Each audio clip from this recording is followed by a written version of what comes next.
Les prévisions ont explosé. Et maintenant?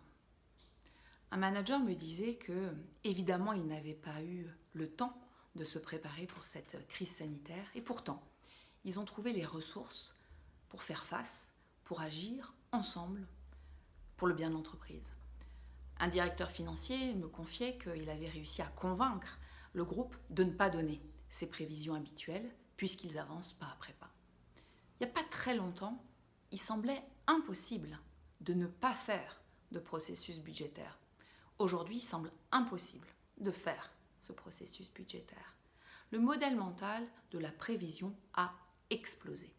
Et un modèle mental a émergé, celui de l'action. Oui, et maintenant?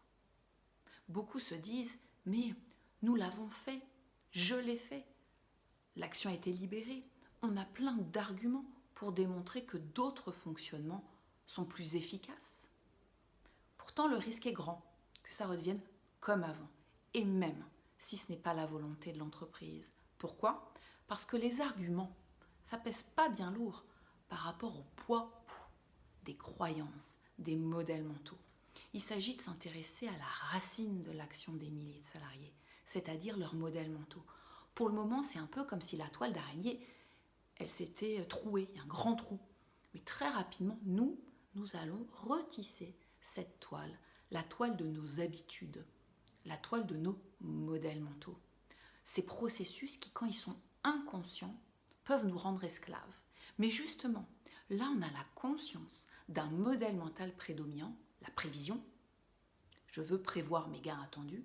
Et on a l'émergence d'un modèle mental, celui de l'action. Je raisonne, j'agis en perte acceptable. Gain attendu, perte acceptable.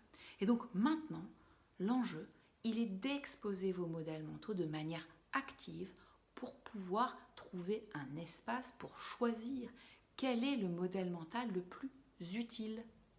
C'est-à-dire, au lieu d'être victime des situations, vous devenez disciple des situations.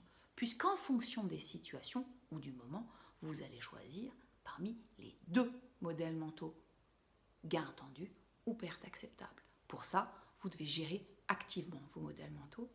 Je vous souhaite donc une bonne gestion de vos modèles mentaux.